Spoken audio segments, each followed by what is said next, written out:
You are listening to an exclusive on PodHub Network. Your city, your podcast. To the delight of this crowd, McClendon marches down the dugout steps with first base. McCutcheon's throw. The runner breaks to the plate. Here's the throw. Wow. It is out. The Buccos win.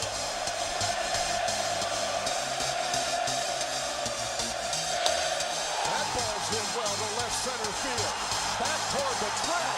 And that ball is gone. You are listening to the North Shore 9 podcast. Follow them on Twitter, Instagram, and Facebook. Also, make sure to watch NS9 live every Thursday on Twitch and help support by becoming a patron. Let's go Bucks! Yo, yo, yo. Welcome to NS9 Live. I'm your host, Anthony DiNardo. With me, we have, of course, Tyler. We have Jim. We have a special guest for you tonight as well. We got Dan Szymborski. Let's welcome Dan. How's it going? Thanks for coming on the show. It's going well. How are you guys doing today? Fantastic. Gonna talk some Pirates. Zips. Can't be any happier. You could be. Of all the podcasts that could have jumped on. Could definitely be happier. But yeah, we're gonna talk, I guess, a little insight. So Dan, you're the godfather of Zips, essentially, right? Well, it's on my computer, and I don't give anyone the password, so I kind of have it. Whoever I stole it from, I have it now. We won't tell. We'll keep the secret safe. So how many MLB The Show simulations do you run to get these numbers? Well, I like to tell a story that I just put, little paper in this hat that my parents got. It's a family heirloom, but I figured that was a little too silly. ESPN, I think the real explanation was silly enough for them as it was, so I didn't make up anything even sillier. So it is what it is.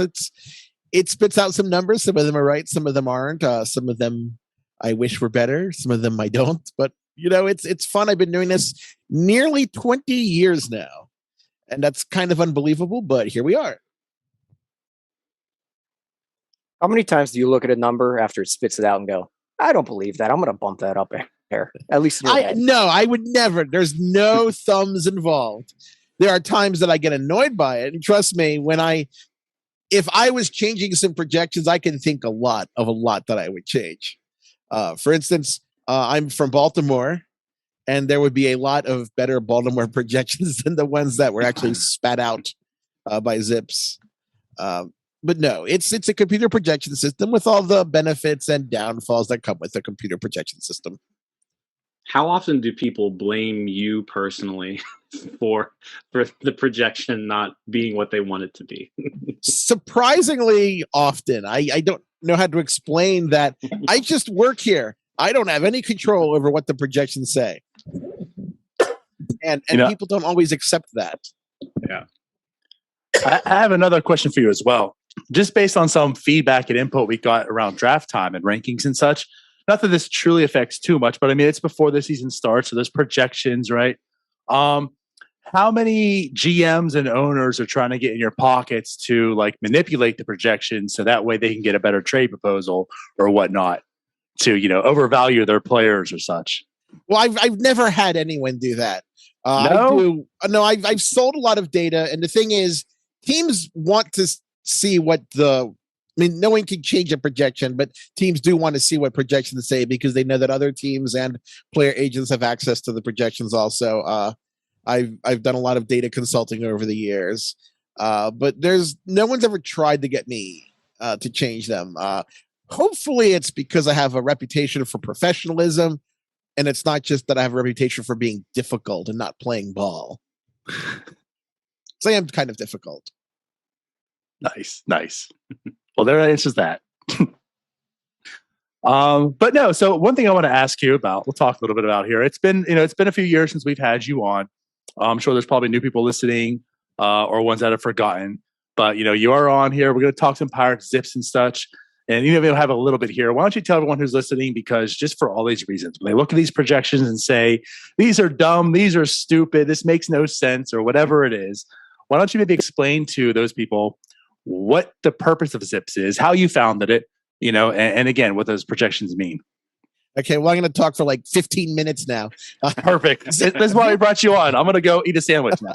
The basic way ZiPS works is it works on a similar level. If you've ever seen if you ever followed like a hurricane in the Caribbean or in the Pacific, where you have a little red hurricane symbol on the map, and there's this big cone that goes out for it. You're projecting very different things, but it's the same kind of concept. ZiPS starts by trying to get a baseline of where the player is, just located in the baseball Caribbean instead of the actual one. And it uses history as a guide, comparing players to large cohorts of players with similar qualities at similar ages. And it does some, mathematical goodness, generates a curve, generates error bars, and tries to get a little guess of where a player is going. The whole procedure is a little more complex than this quick little spiel suggests, but the idea is that we try to peek through the fog just a little bit, because projecting the future is hard, uncertain, there's a lot of variability. And, as projection systems go, ZiPS does have a history of working to the level, or should I say the level of inaccuracy that we desire to keep it at. I think that it's been a useful product over the last 20 years for people, and people seem interested in it. And it's a lot of fun, especially when there is no baseball news going on right now, except sad news of players and owners not really talking that much. I came up with the idea kind of in the 90s with a friend of mine named Chris Dial. He was on Sabre's board for a while. He's one of the guys who kind of spearheaded Rawlings' relationship with Sabre that kind of improved the Gold Glove Awards. And in the 90s, we talked about doing a basic projection system that would kind of get us most of the way there. Because at the time, really the only projection systems were Baseball Prospectus. I forget if they were on Wilton or Vlad in this time period. And kind of fantasy magazines that preview the season. We never got back to that idea.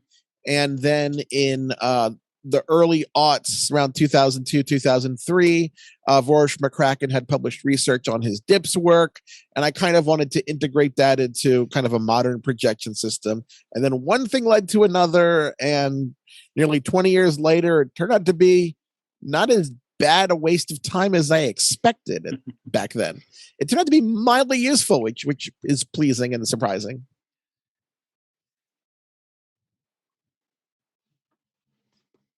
Nice. So that was like the creation of it. So now, of course, the numbers spew out. What are you kind of looking for? Like, what's ZiPS, the product, the model itself, looking for to get these numbers?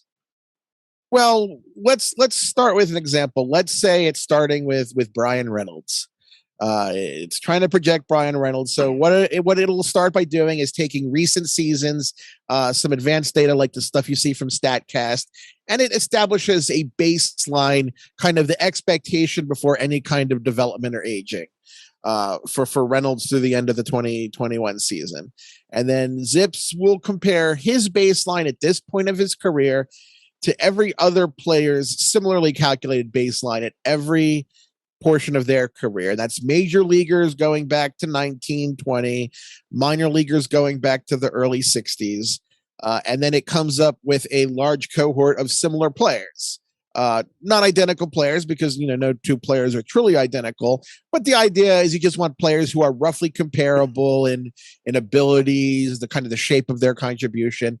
And you get guys like Bernie Williams, Chili Davis, Mark Kotze, Wally Moon, or Orlando Merced, Darren Erstad, Lee Mazzilli, Coco Crisp, Sam West. I'm just reading these off. I'm not just taking these off the top of my head. That'd be Coco very, Crisp very was weird. what, Lolo Sanchez's or comp? Reggie Coco. Smith, Rusty Greer, David DeJesus, and so on and so forth. Roughly similar types of players at similar portions of their career, and then it examines how they develop from there. It's an exercise in non-parametric modeling for those who are interested in the math, and then it comes up with the median outlook, the outliers. Like for Ryan Reynolds, it projects him to hit 280 with a 362 on base percentage and a 480 slugging percentage, but there are error bars associated with that.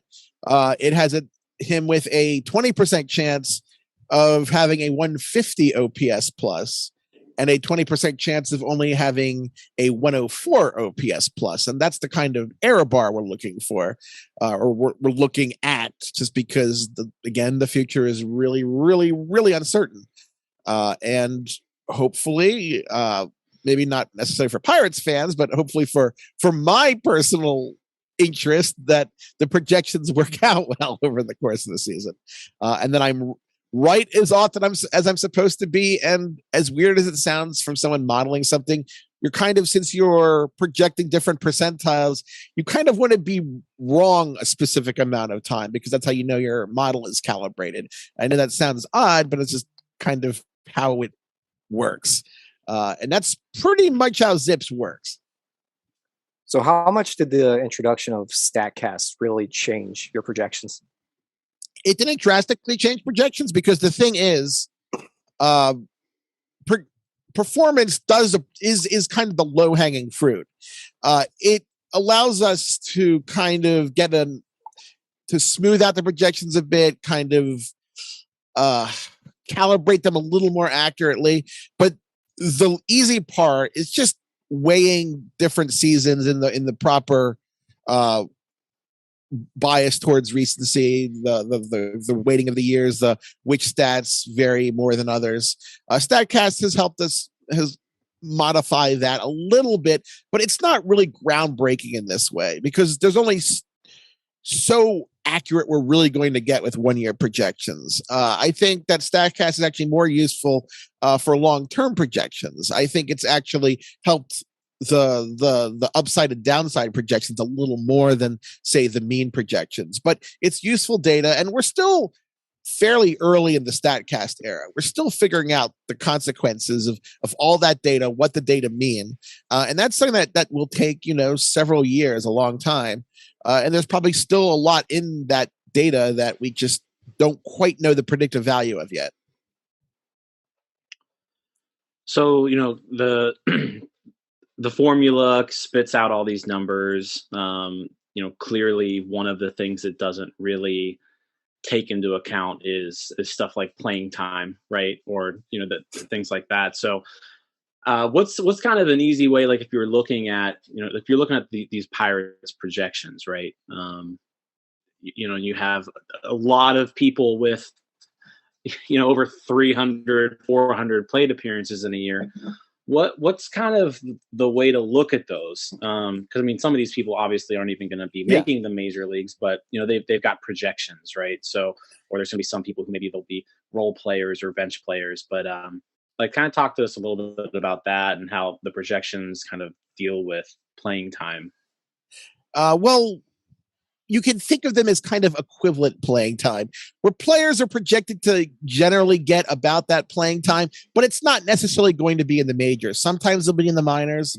I think that it's a much more useful tool for a projection system, and a much more use of a projection system, to tell us, how good a player is, not who will play. I don't think that's a particularly interesting question to ask any type of projection system. Like the Pirates picking up Park. He's not going to go into, as far as I know, into the season with like a starting job, but it's interesting to know how the computer thinks he could hit. Whether the Pirates like him or not, where they see his future position, if anything, that's kind of not really a great question to ask a computer. I think I use Julio Rodriguez as an example for the Mariners. He might not even play in the majors this year, probably towards the end of the year. But even if he doesn't play, I want to know how good he is. I don't want to see a projection of 0.00 because it doesn't really tell me anything. I can decide for myself who the Mariners like. I can talk with people in the Mariners and get an idea. I can read things they've said to other people. I don't think that's a great use of a projection system.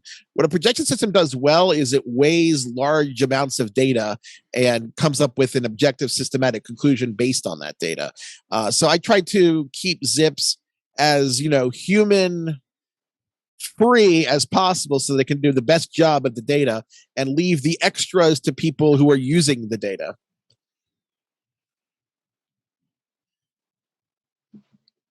Makes sense. So maybe, do you guys want to get into the Pirates specific talk of ZiPS now? A whole lot of zeros. Yeah, Hey, there's some negatives too. There's some negative numbers also. Yeah, I mean, there's some negatives, but let's talk about the positives first. I mean, I think the first person that, you know, when these got released to the public, the one thing that jumped out to everybody, and you know, Pirates Twitter, you know, first thing that they saw was Oneil Cruz, you know, basically being the second best hitter on the team, second best player on the team. That was pretty much, I think, the number one storyline here, because we saw 2 games of Oneil Cruz, you know, of Major League Baseball, but you know, he also lit up Double-A. So I guess, and then the comp's not bad too. I mean, Adam Jones comp. I mean, I guess, is that like prime Adam Jones? How? I guess walk me through the comp. So is that a certain age Adam Jones, or is that like an average of Adam Jones over his career? That's, well, as I say, when I establish a baseline for a player, it compares it to every other's player's baseline expectation at a similar point in their career. So when I do Cruz, I'm just looking at the exact years. It's seeing Oneil Cruz's baseline right now as similar to Adam Jones's baseline expectation as of the end of the 2009 season, which is pretty good. He had already he got up a little quicker than he did, because the Orioles didn't really have much going for them. He had already played a season in the majors, but as an offensive player, he was very similar to Cruz. And Cruz and Jones had a breakout later, but ZiPS sees him. I use a series of techniques called cluster analysis that sees Jones's baseline as the most similar to Cruz at similar points in their career.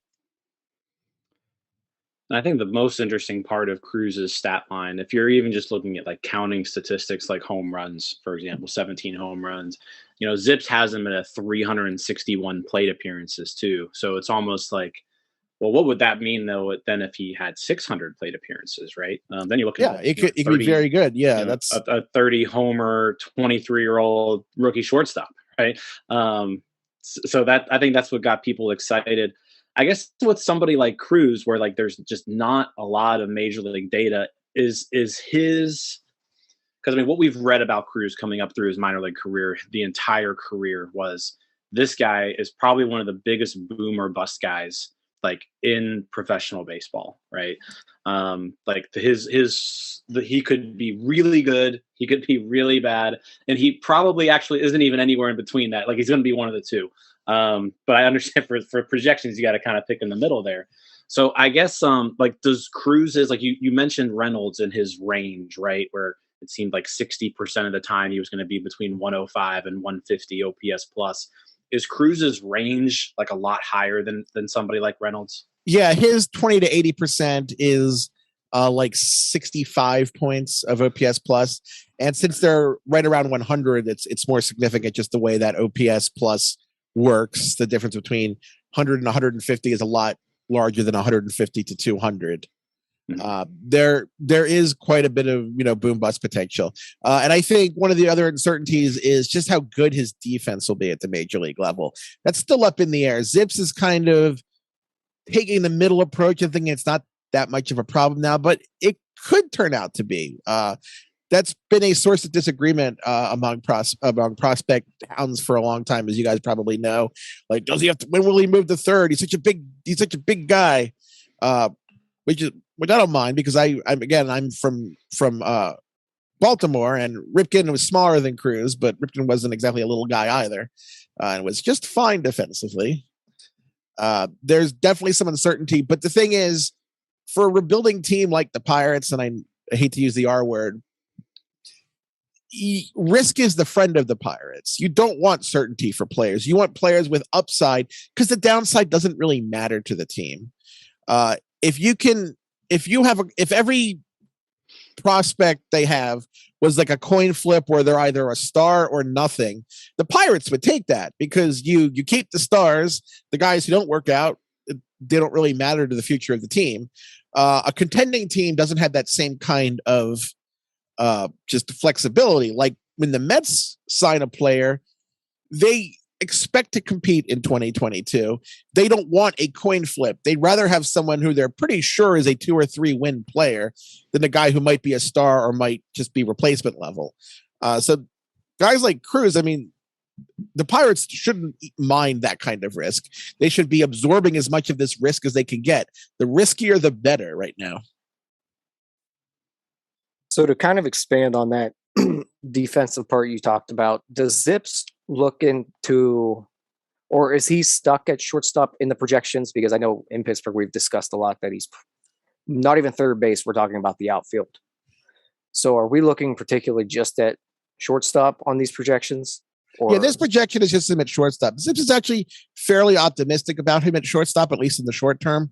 What I use, obviously, it's not ideal, but since we have better data in the majors and the minors, what ZiPS does is I do have every ball tracked using game day data, and I have a probabilistic model that estimates the probability of a fielder getting to every ground ball, every line drive, every fly ball.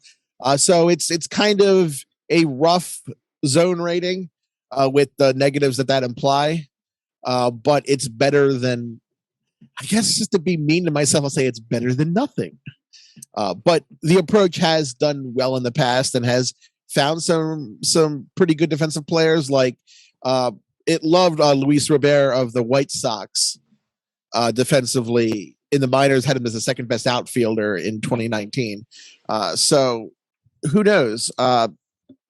Sometimes players who aren't expected to be good defensively are, and sometimes players who are expected to be great defensively are not.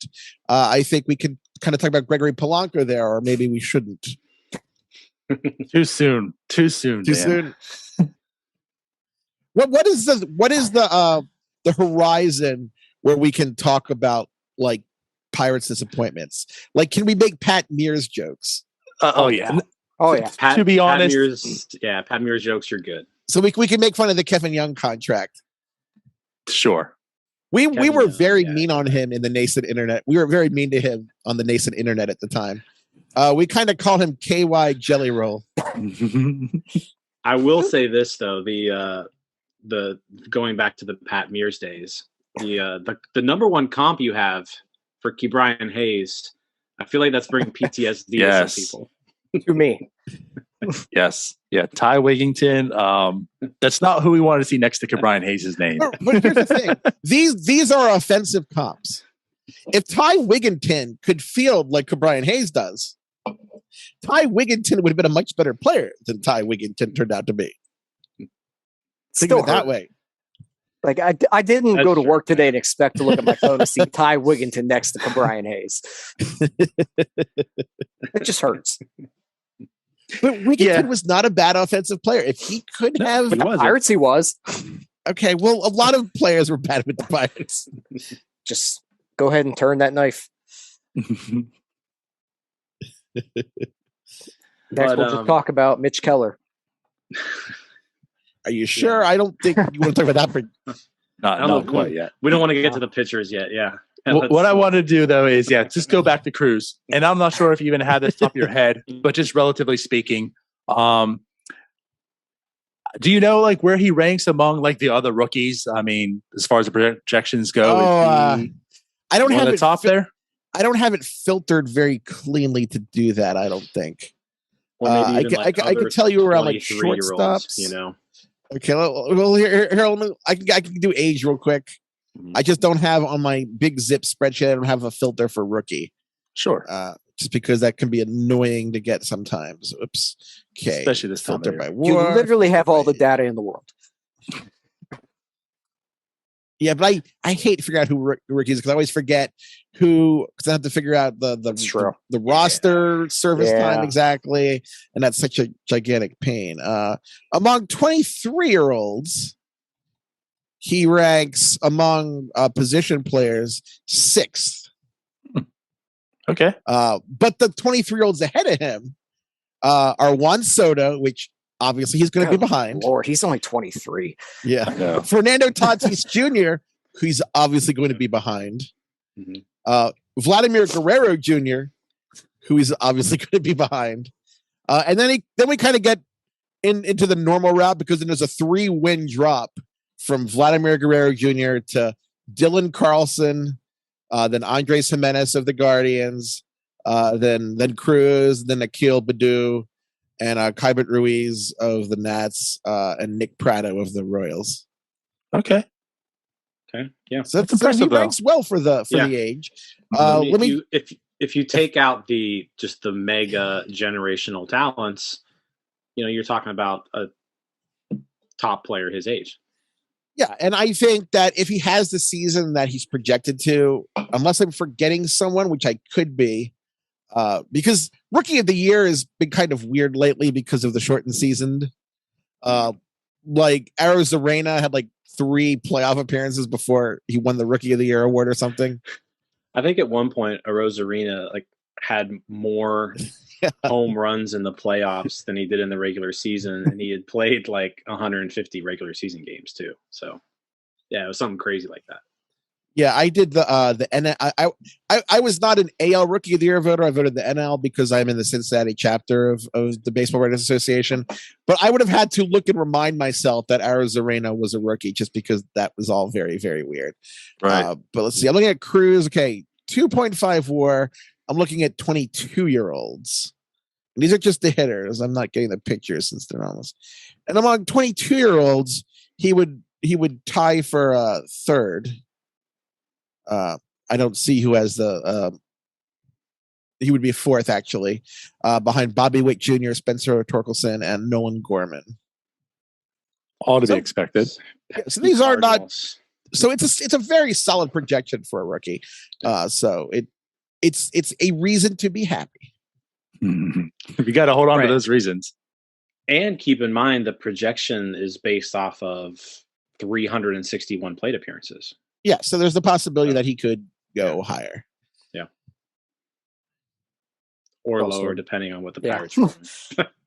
Who knows what they're doing. I can actually, while I'm here, I could see how he's ranked on rest of career for the position.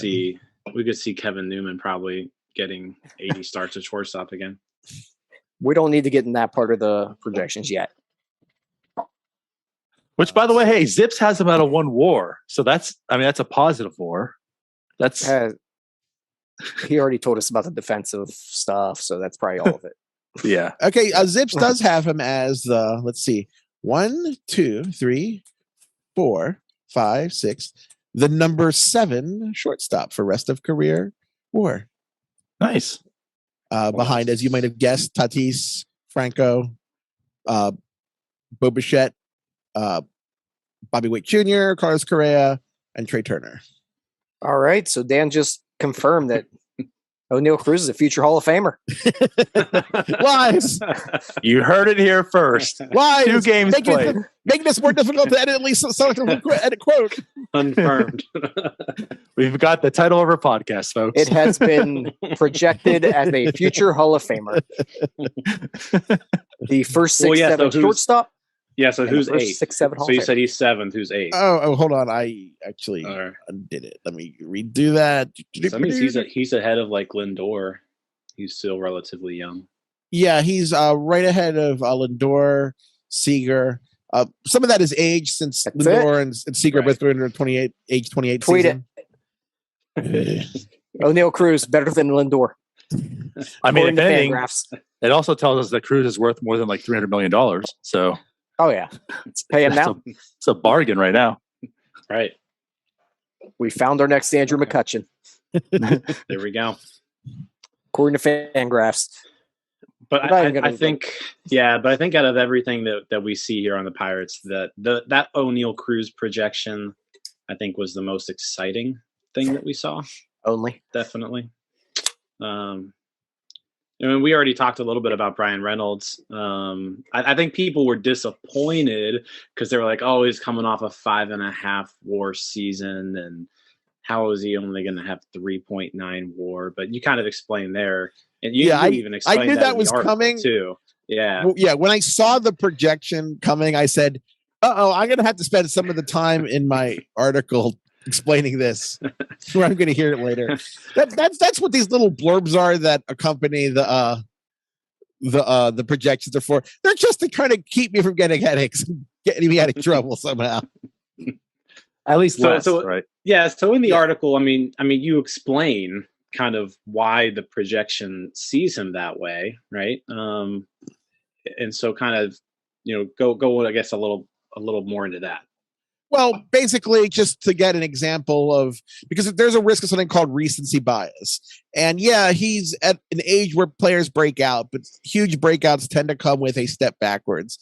In the article, what I did is I compared him to every hitter who had a season of at least 5 WAR, but fewer than 7 WAR at ages 25 to 27. And then I limited it to only players for it was a 2-win improvement on their previous career best WAR. So the idea was to get players of similar breakouts, of similar size and similar ages. And we had 146 players there. And of those 146 players, only 15 matched their WAR from their breakout year the next year. Fewer than a quarter of them hit 5 wins the following season. And almost half fell short of even 3 wins the following season. And as I said at the time, one player was below replacement level. That was poor Cito Gaston, who went from like a 900 OPS in 1970 to like 650 in 1971. So some regression is likely, and it's just the nature of baseball. You have a breakout season, and it's a game of constant adjustment, and it's hard to maintain breakouts just because the league is so devoted to crushing every improvement, every adjustment. Call it the Madden curse, call it the Wheaties box curse, call it regression toward the mean. It's all kind of the same thing. I feel like it also can't help with the shortened season last year. So looking at everything, it can't really help projections. Yeah, unfortunately, because people will ask me, so Dan, what are you doing to compensate for the shortened COVID season? How is ZiPS dealing with that? And my answer, I always laugh about, is I say, poorly. There's absolutely nothing I could do because the games didn't happen, so there are fewer games. So you're going to just, on a fundamental level, be worse at projecting things because it's based on less baseball. And we'd rather have more baseball than less baseball. Yeah, no, that makes a lot of sense. That's what I was going to kind of hint to as well, like how much that 60 season factored in. Because like Brian Reynolds is like the perfect candidate for that, because he had a rookie season, which was pretty good, it's very well. And then that 2020 was awful. And then he broke out, had that 5 WAR. So I was like, I wonder how much that played into a lot of this. And, skews, maybe I say skews, like you said, it's the numbers are numbers. You can't argue it. But how much that might affect things. Yeah, obviously it took some guessing because the thing is, you had no way to get around having to do some educated guesswork because we never had a season like 2020 in history to kind of guide us on the best way to kind of mix the projections. Obviously, 2020 was a much smaller part of the 2021 projection than any other previous season, like going into a projection would be. It was like the least useful recent season in history. And ZiPS, wasn't super excited about Reynolds going to the season because it was still the most recent season. And it wasn't just a weak season. His little COVID year was pretty awful. Oh, it was terrible. I mean, if it wasn't for 2019, he'd probably have trouble with most teams even having a starting job in 2021. That's how bad 2020 was.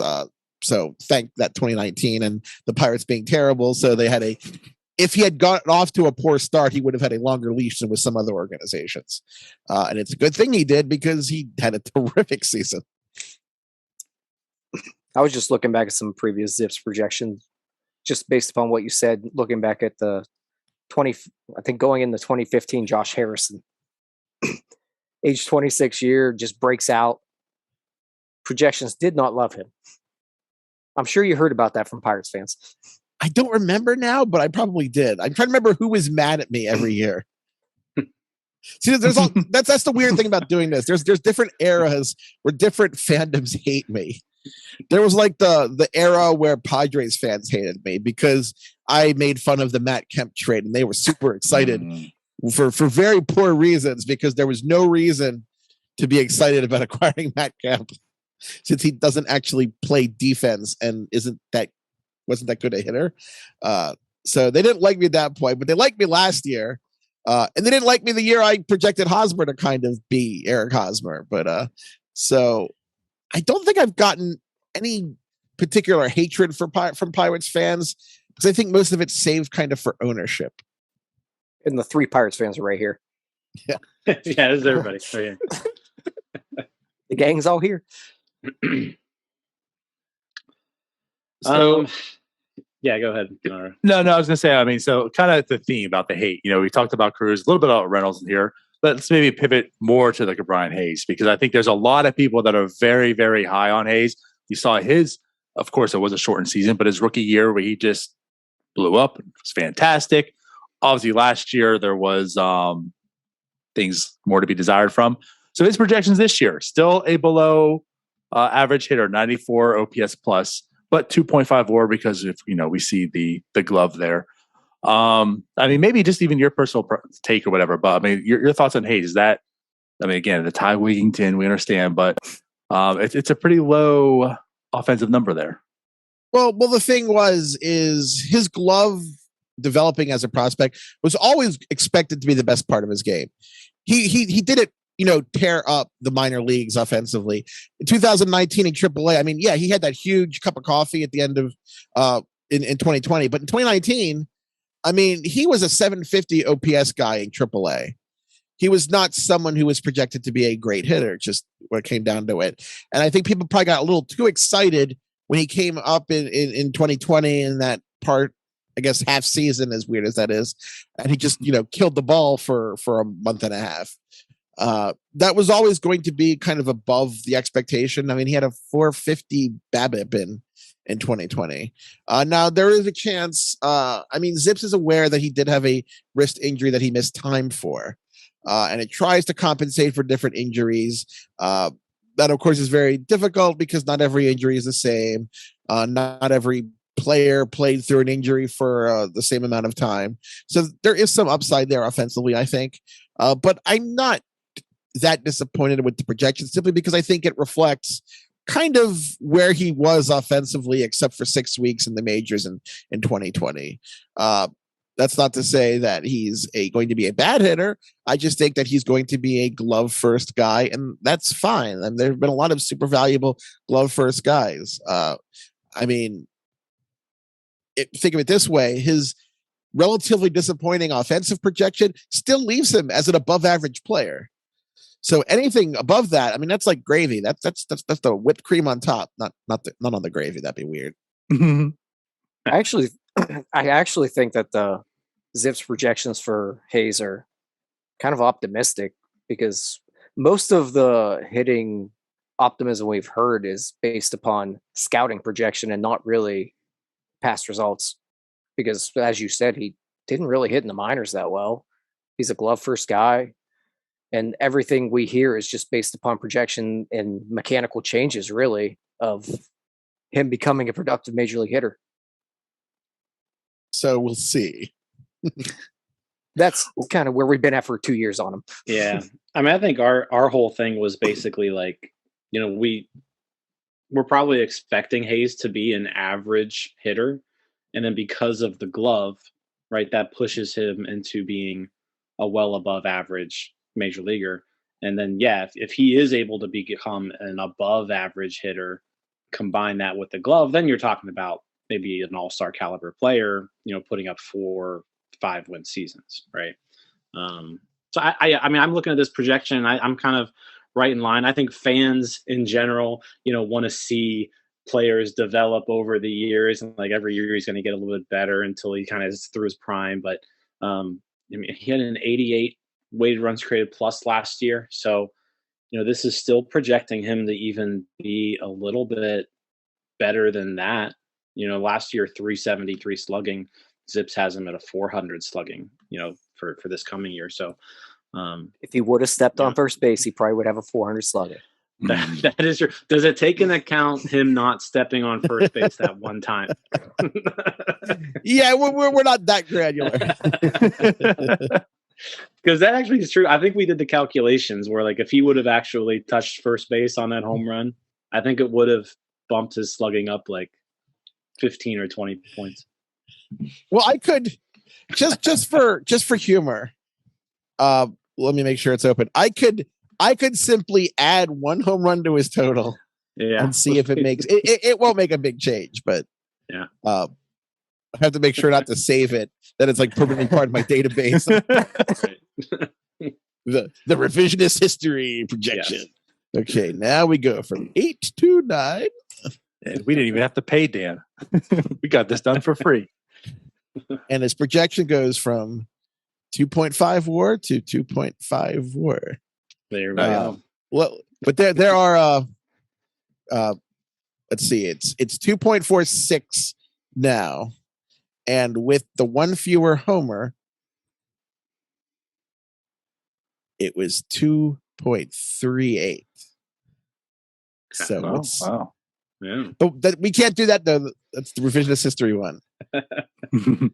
Yeah. That one doesn't count. And everyone will have evidence. Ball went over the wall. That's true. It went over the fence. He hit the ball over the fence. Yeah. So, and just, I guess to follow up too, like curious on the variance in Hayes as well. Oh, the variance. Hold on. I don't actually have that open anymore. We're killing you. I'm sorry, Dan. That's okay. It's well, I'm looking at like it in a different, where it's cut and paste. That's just not as visually easy. I mean, yeah, it's a smaller variance than Cruz, but it's a larger variance than Reynolds. The 20 to 80 percentile was like 40 some points here with OPS. Okay. So as you can see, I mean, it kind of goes on with what you expect. He's not as risky as Cruz, but he's certainly riskier than Reynolds is. Gotcha. Yeah. Do we want to talk about any other offensive players? Jim, just hammer the pitching staff. Go ahead. Yeah, I feel like there's not much. I mean, first off, there's not much exciting on the bat. Like, it's the three guys that we talked about. After that, I mean, it's like, do we really need to hear about Hoy Park? Do we really need to hear about Newman, Michael, Tucker? Chavis? I mean, it's just that the projections aren't super exciting. I mean, Right. players like Nor do we Park do have care. useful projections, but the 1 to 2 win guys, you know, the Rays find like 15 of them every year. It's not super Don't remind exciting. us. They took like 3 of them from us. At least. I So think I one guess thing in do one trade. one thing I did find interesting, right? Because, you know, we kind of made a big deal about the Jacob Stallings deal, the Jacob Stallings trade. Mm. And I mean, it looks like that based off of these projections, you know, you're not really going to have too much of a drop off between, say, a Jacob Stallings, you know, catcher, and Perez and Richie. You know, Yeah, I mean, Perez is a very good defensive catcher. Also, I know people were disappointed, but I think some people got the idea maybe that he was young because he wasn't. It's like, this is not like a 24-year-old up and comer. Yeah. I mean, he was very good defensively, but you're not going to build around, you know, a 32-year-old defensive catcher. I mean, the Definitely Reds not. did not build around Tucker Barnhart. I mean, he had No, every now and then. no. And Tucker Barnhart is still younger than Stallings. Yeah, I think that's fair. The other one, offensive player, just to shortly bring up, is Yoshi. How hard is it to find a projection for him? Because he just kind of came out of nowhere. Yeah, those are always hard. But I do have Japanese data, which helps. But there are just larger error bars when you're translating from Japan to the US. Zips was more excited before last season before he came over, let's just say. Okay. Yeah, that makes sense. Yeah. Probably much more excited after his little stretch with the Pirates. Yeah, if not for that, his projection would have been a lot worse because he did not play that well for the other. I completely forgot about his stint with the Dodgers. I have no recollection of it whatsoever. Yeah, it was Yeah, pretty. I think Dodgers fans probably want to forget about that too. It was bad. That's like the one player the Dodgers though feel like they want to forget about. Right. Yeah. Oh, Yeah, must suck to be a Dodgers fan. All right, Jim, kill the pitchers. Yeah, let's move on to the pitching. Yeah. So let me, I guess, lead off Yeah. with. I mean, to not necessarily go into individual pitchers, there is one person in particular I did want to ask about, so we'll get into that. But I mean, just kind of real quick, this pitching staff as a whole. You've ran every team already. Is this the worst pitching staff in baseball? I think that it's definitely in contention. I think before the Rangers got John Gray, there was an argument that if something happened to Dane Dunning, that they would be worse than the Pirates. But I think the Pirates are probably the worst because you look at the other poor pitching teams, they do have something better going for them in each of them. Like I know we talked off pod about the Orioles and my comparison of them to the Pirates, but the Orioles are going to have a pretty bad pitching staff. But I think John Means would be the best pitcher on the Pirates. And I think in someone like Grayson Rodriguez, they do have someone who has probably more short-term and long-term upside than anyone who's likely to be in the Pirate rotation this year. So I think the Orioles probably have a better one. And then you look at some other teams and I would probably say that the Pirates have the worst. Touching on Mitch Keller, is this the worst projection he's ever had? I believe that it is. ZiPS has kind of been waiting for him to lose more of the walks every year than he has. And now he has made some progress from time to time. His stint in 2021 was much, much better than let's just say those 5 starts in the COVID year were kind of weird, in which he had that good ERA, but he was very wild. It was weird. Yeah. It was the complete opposite of 19, where it was like 19 he actually pitched well, but the numbers didn't support it. And then 20 he pitched terrible, but like the ERA was good. It was weird. And ZiPS keeps waiting for kind of him to that kind of click in the majors, because it wasn't like he was like a Matt Parisha who walked 1 million batters in the minors. He didn't. He was fine in the minors, but he's had just these lapses in command in the majors, which is called them. And ZiPS has generally been pretty patient with him, but it just wasn't super excited at all from about his 2021. And even if it thinks that his walks are going to be better than the 4 point something it was in 2021, it also thought that he was slightly lucky with the home runs allowed. So ZiPS, I mean, it's still a usable projection. It's still a good 4th, 5th starter, but it's not really that exciting anymore. Today I learned that ZiPS has the same opinion as Pirates fans. We're waiting on it to click for Mitch Keller. Yeah.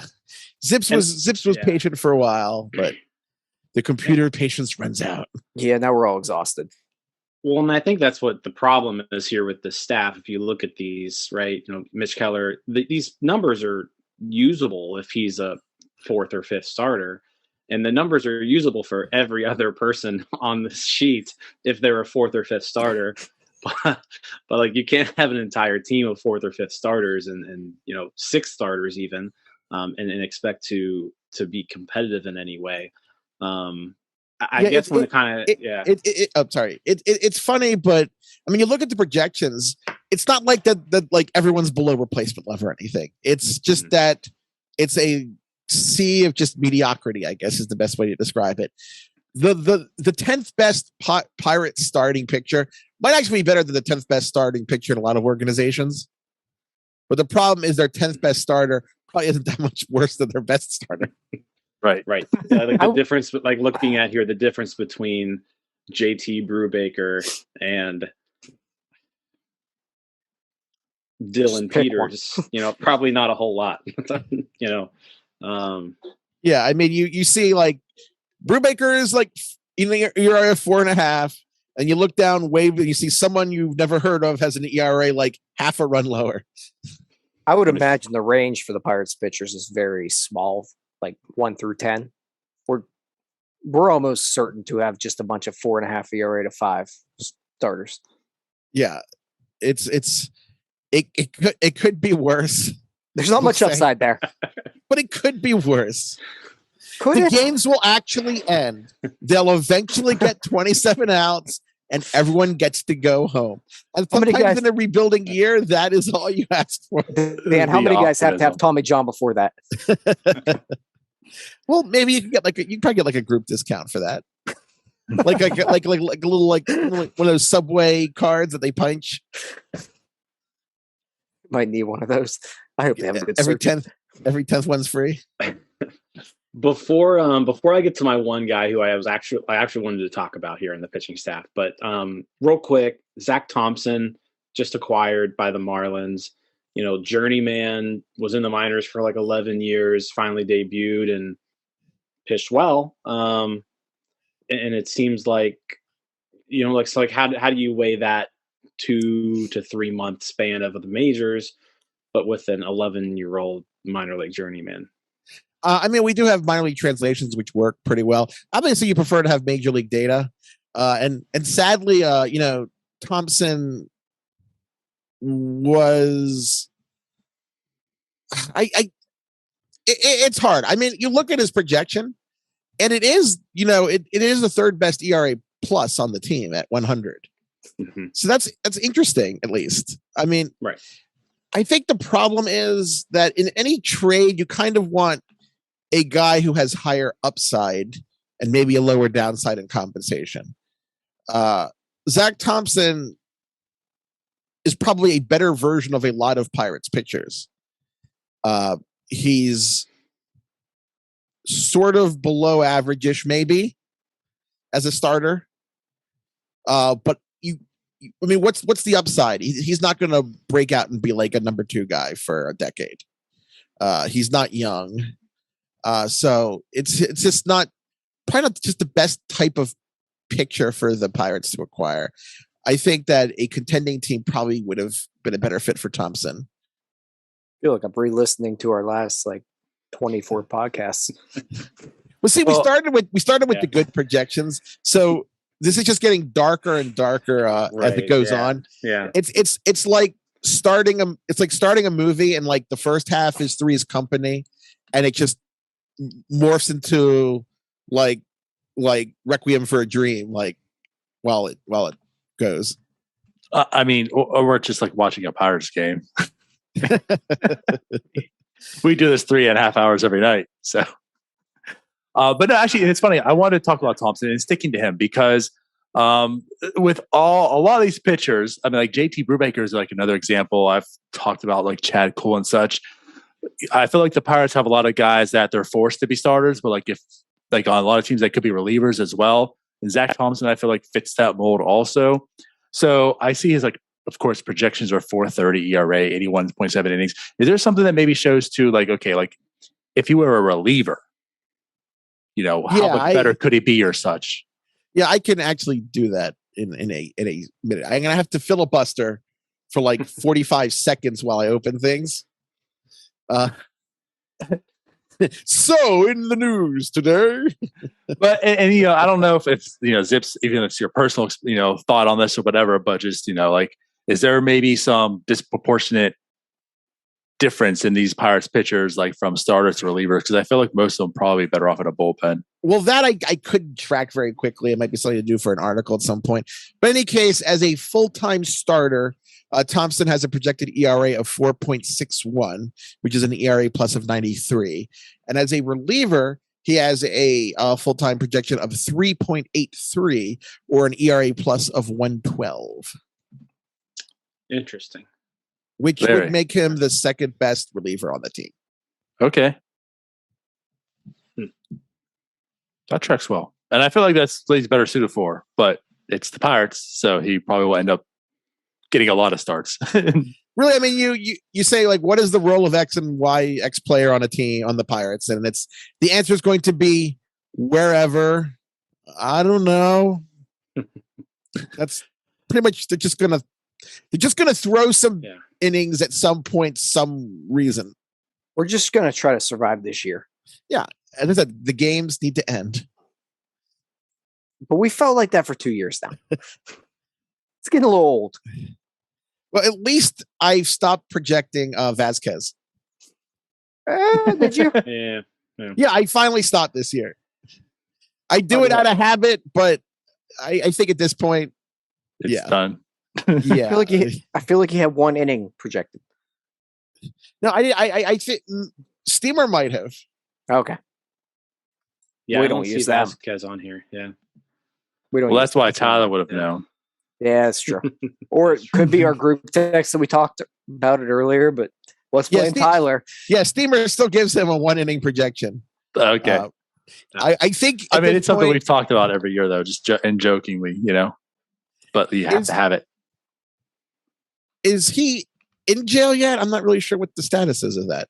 I think he's in jail. Yeah. Yes. Like serving Okay. a sentence. Okay, I just looked it up. He's 2 to 4 years in state prison. That doesn't seem like that many compared. It's not.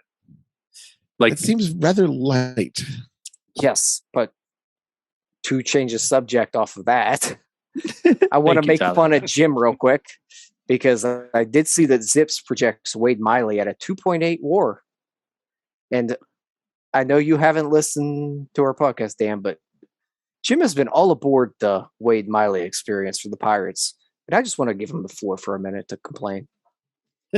Yeah, I mean, if the Pirates would have just claimed Wade Miley, he'd be twice as better. He'd be 2 times better than the Pirates' best pitcher. They could add him. They could add him for nothing. Do you know what always amuses me about Wade Miley? Do an image search of him. He takes the most uncomfortable photographs of any major league player. Do an image search. Anyone who's listening to this, do a Google image search for Wade Miley. He's either looks sad or like someone's threatening him to try and smile in every picture. Now, it is pretty good. I'll do that. However, I'll say one that might rival is Jeff Karstens, not to put him on blast. Oh, But Jeff Karstens has a nice image gallery. He does. Oh my God. He does. Karstens is more like action though. Like there's like this there's like a certain like uncomfortable picture pose. Like thin pictures always have this pose where their arms are outstretched and their faces are distorted. While every fat picture, there's always a freeze frame, like their arm is bent, but they're leaning over and their belly's just kind of sticking out. There's like a genre of an uncomfortable picture photograph based on body type. But yeah, Jeff Karstens, all his photos on Google image search are him looking like he's, being like shot by a predator gun or something while he's mid firing. Yeah. That's his whole page is kind of crazy. That was our best pitcher for a few years. The thing is, he looks about 50 in these pictures. I would take Jeff Karstens right now. Oh, for sure. I that love game he it. had against the Excited. Diamondbacks. Love him. Dan, I have a question for you, actually. That's not really baseball related. Sure. How great does it feel to have your own Wikipedia page?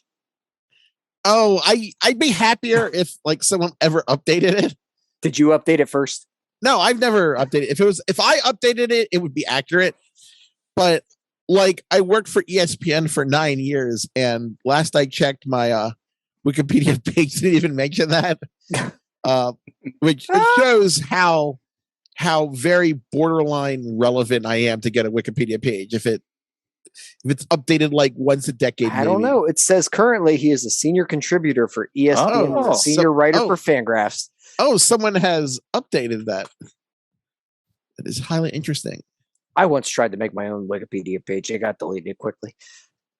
I once listed myself as a notable alumni I've done that too. for the University of Louisville, and it got deleted. Yeah. Yeah, I created one for my friend, and it got deleted. Not Dan. Yeah, I think if someone notices this, it'll probably get deleted at some point. I mean, look, it says on the top, this article has an unclear citation style. And then in the parentheses, September 2009. No one has fixed that message in 12, going on 12 and a half years. Well, I'll tell you what. You keep that one home run in Brian Hayes' stat line, and we'll get this updated for you, Dan. I can't do it. I can't do that. It was a home run, though. It has to count, or I can't count it. I can't count. There's no category for moral home runs. But I mean, I guess if it was inside the Parker, it would count. Put it this way: any velocity data from that is still in the mix. Okay. All right. So, okay. It's not a counting still stat. enshrined. It's not a counting stat, but the data still survives in that projection somewhere. It does have a legacy. I think we need to change that. Good to know. All right, I got one last question on. I want to talk about the Pirates bullpen. One person in the Pirates bullpen, and that's Chris Stratton. His was lower than I assumed it would be because he's coming off of 2 seasons of being a pretty effective relief pitcher. You know, he's so I wonder if he kind of has that similar situation that, you know, we just talked about with Thompson, where, you know, ZiPS is projecting 5 starts. Like, I wonder if his 5 starts are bringing him down and or what. I don't know, but well, I think part of it I was expecting to be a little bit better. Yeah, I think part of it is that well, for one, like, his FIP wasn't amazing. It wasn't like it was way below his ERA, and ZiPS really, really did not like his 2019, and so that's still in the mix. I can actually give you a projection, another ultra corrupt projection. I can delete everything prior to 2020 from the history of the world and then reproject Chris Stratton, which I will do. I better not save, or I will have broken something. Or I was going to say, can you even just, because he was pretty good once he came over from the Angels too. Could just keep his Pirates numbers? Oh, I'm already deleting like most of human history for you. With only Look at Thanos over here. Yeah. With only there's so much greed in this podcast. With only 2020 and 2021 projected, ZiPS would project Stratton to a 3.92 ERA. Okay. Oh, good enough for me. Can you a bump lot that of up? that is just 2019's Yeah. legacy and before.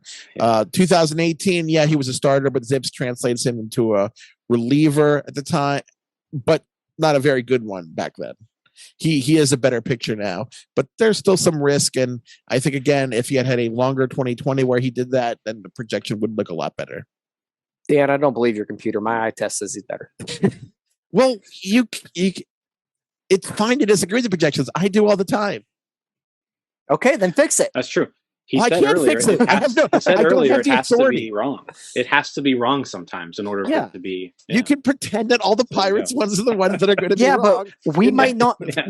You know, you're going to kill Chris Stratton's arbitration years because we're not going to have a season this year, and Chris Stratton's going to go in there, and Ben Sherrington's going to tell him that ZiPS projected him at a 4-something ERA, so you're getting paid on that. Yeah, but if he makes less, then the Pirates will not trade him for a little bit longer. No, I want to trade him. He's old. I need more. Well, what I was going to say is that's actually what's going to happen with this whole, CBA contract. I mean, they're already talking about using the MLB pipeline for, arbitration. They'll start using ZiPS instead. Oh yeah, it's like a joke, but it's also funny because the whole let's have Fangraphs WAR determine salaries, Right. which was a really awful idea that obviously the players would not take. But I kind of joke like they should not use ZiPS to determine salaries. But if they do, I kind of want like a cut off the top, like just 0.01%, like my vig for doing this, like just like the Dan portion of every deal, the Dan revenue, just again, not greedy, 0.01%. You know how many owners would be calling you? No, I was going to say Budget number. back to my question at the beginning of the show. Yeah, now how corrupt do you become, Dan? Well, it depends. Not one man should have all that power, and now Dan's like, well, no one's offered me 0.01% of the entire MLB payroll before. That's Everybody true. I mean, in the end that's how you has keep, a price, I think. That's Because how you absolute keep him. power corrupts. Yeah, absolutely. That's how you keep him from being corrupt. Is you give him a cut. there you go. If I were Dan, I would be the most corrupt individual of all time if that was on the table for me. Thank God you aren't. But see, determining salaries you have a lot more potential for corruption. Yeah. Like I would be like, pushing for it. I mean, as an Orioles fan, just think of the damage I could do. Let's see, Adley Rutschman. He doesn't project too well. He's replacement level, so minimum salary. It's actually a -4. I think he owes you guys money. Yeah, right. Oh, and as for the Yankees, whoa, Garrett Cole has that 15-WAR projection. Well, Yankees have to pay a lot this year. Really? That'd be great. Yeah. I would be Bernie Madoffing everything. Yeah, just as long as it doesn't end with me in jail for some reason. But if I were you, oh yeah, show me the money. Tyler's like, if I were you, yeah, I'd be federal crime. Oh yeah. Okay, if I was the corrupt ruler of baseball salaries, I would give one Pirates pitcher a good projection. I would declare. I don't know. I guess since he's the closest, we just call it the Brubaker breakout. There we go. Or maybe Oh, Contreras, because we haven't really talked about Renzi Contreras. Zips Yeah, we does haven't like him. Talked about him. They say he's their best pitcher. Yeah, which I tend to agree with that. And I mean, I'd hope he actually could be good. I mean, he was picked up in the Tyone deal. I mean, he could be good. We're not just saying that with faint praise. Oh yeah, I mean for sure. I mean he pretty much was dominant in Double-A. I would imagine he probably will, start in Triple-A this year. But yeah, should get. I mean, I think Zips projects them right around where I would think. 16 starts. That's a pretty good guess. I think. I think Pirates fans are expecting like him to come up and be an ace right away, which rarely ever happens. But no, he is a good pitcher, I think, and I think this 104 ERA plus. I don't know if you can look this up, but like Mitch Keller, like when he was debuting around this age, was he considered higher or lower than Contreras at this time? Oh, I think this was before Zips kind of soured on him. So I guess off the top of my head, probably fairly similar. Yeah. But I'll take that the wrong way. I mean, you guys have a little karma coming your way if there's justice, because you never got, that glorious 1-2 of Cole Tyone for years. You mean 1, 2, 3 of Cool Tie on Glass now? Okay, but you never had that wonderful golden age. Yeah. Cool Tie on Glass now, Kingham. And with an outfield of Kutch, Hey, I never promised Polanco, and him Marte. Polanco, Marte, Pedro. Dream outfield. Yeah. Well, you know what, too, Dan. I can only imagine too if I ran Zips. A big baseball fan. I probably have a person like every year. I'm like anticipating, like wanting to see what it turns out to. Maybe who was like your favorite or most interesting player or players heading into 2022 that you wanted to see what their outcomes are going to be? My favorite was kind of a trio of Kansas City Royals, as weird as that sounds, because they had some pretty significant breakouts in the high minors. Nick Pratto, MJ Melendez, and Vinny Pasquantino. And I was really interested to see their projections, and they're solid projections, but I was definitely looking forward to that. And I'm kind of looking forward to seeing how the Royals screw it up. I'm not very nice about the Royals. I used to bag on them more, but the Rockies have been funnier lately. I think it's interesting. But yeah, I was going to say, I love the bashing of the Rockies. I love everything you say about it. I don't know why, but I mean, I think because I agree to pretty much all of it as well, but you do it in such a great way. Yeah, I can actually give you some Mitch Keller updates. He did not project as well as Contreras does now. I can give you like in the history. In 2018, Keller projected for a 91 ERA plus. In 2019, that dipped down to an 87 ERA plus. Before 2020, that jumped up to a 97 ERA plus. So we're kind of, we're improving a little. And before last season, it dropped back down to a 96. So it was staying in kind of that vague middle ground territory. And I believe that this is 91. That's the lowest that's projected so far. Interesting. I mean, you could argue he's not even close to as dominant as Contreras has been in the minors. Yeah, you could definitely make that argument. Yeah. Keller was definitely like the higher ranked prospect, but yeah, I mean, no one can argue. Like Keller never had a season like Contreras did last year. Keller's more on the Quinn, or Quinn Priester's more on the Keller path. Well, Contreras actually projects at 22, a little ahead of where Garrett Cole was. Oh, wow. ZiPS had Cole. Now, obviously, their path through the minors has been different. But ZiPS had Cole at a 90 in 2013, a 104 going to 2014, 108 into 2015, then 118, 111, 106. And then when he, after that year with the Astros, 127, 141, and yeah. So did ZiPS take into account that he just stopped throwing two-seamers all the time? At that point, it did not consider a pitch mix at all. So we know Oneil Cruz is going to be a Hall of Famer. And so also Contreras better than Garrett Cole. So in all the dreary talk we've had on this episode, a lot of positives coming out. So Pirates Nation thanks you, Dan. Those are the two takeaways. That's it. I'll kill all of you, and then I'll get 7 years in prison, since apparently people don't go to prison according to Felipe Vasquez. Well, I mean, if you're already doing that, you might as well just go ahead and take some, take some income here, Dan. Be corrupt all the way, right? I guess that's easier than triple murder.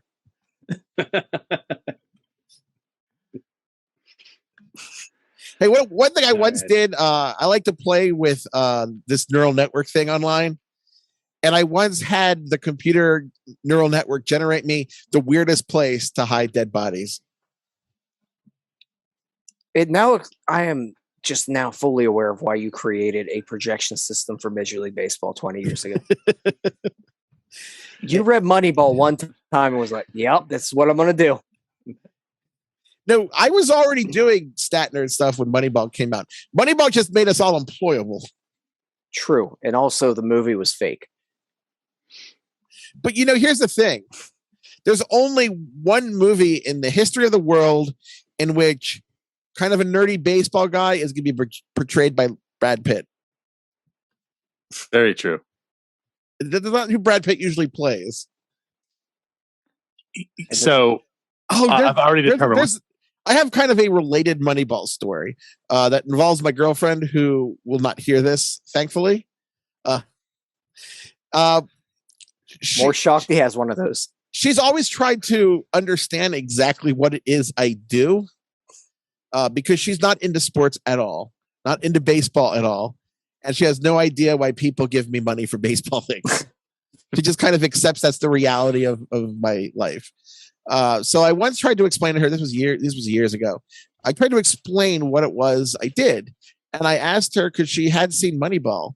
I said, like, the things they talked about in Moneyball, That's the kind of stuff I do. And she took that a little too literally.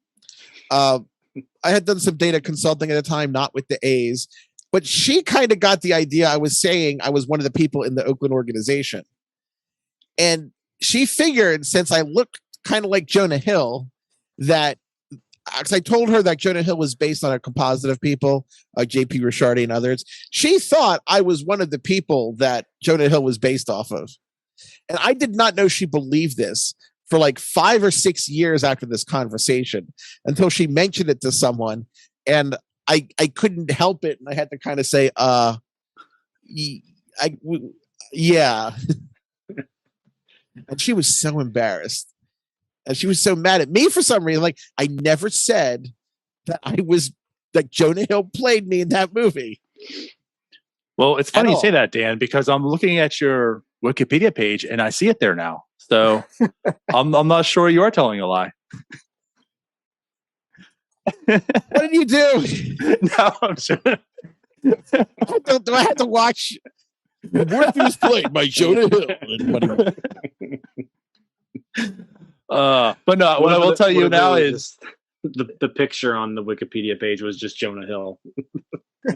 Well, actually, what I was going to say is, I'm going to put the Brad Pitt picture up. It's Dan Szymborski. Well, that's a more optimistic visual comparison, at least. You have to be jealous of the baseball prospectus guys that got to run an independent team and wrote a book about it. Other than that, they sound like they had a lot of fun. That sounds like a lot of fun, like a ton. I don't know if I would do well running a team. I think I'm a little too difficult a person. I would also just throw my own opinion into things. I wouldn't trust the computer. Well, that's why you're not running it. Well, that was the whole point. My opinion's always well, that great, was the whole point of the experiment, though. Yeah. Right. Yeah, but I'm not great with experiments. My experiment is my eyeballs are better than yours. So back to Zips. But yeah, no, I mean, I don't know if you guys had anything more to dive in Pirates wise, because again, it's pretty bleak, but I definitely want to get Dan on here to talk again. Well, we can talk after the season and rate how the bleakness went. I like that. There we go. Yeah, I like that. I think we talked enough about the Pirates. For sure. Well, guys, I do appreciate you having me on. Oh, yeah, thanks for coming on. Yep, really appreciate it. Absolutely. And I guess I don't know. I mean, I know we talked but if you want to plug anything else you have going on, whatever, let everyone know. No, just you can follow me on Twitter at Szymborski. That's DSZYMBORSKI SZY if you are in Canada. You can read my work at Fangraphs and occasionally still at ESPN. And that's pretty much all. I do not have a book coming. Yeah, so it's Wikipedia. Well, Dan, again, thanks for coming on. We'll talk to you maybe after the season, and we'll tear your Zips apart once the Pirates do get that 83 game winning season into the playoffs. All right. See you later. Bye-bye. Okay. See you guys. Peace out, Scouts. See you guys. See ya.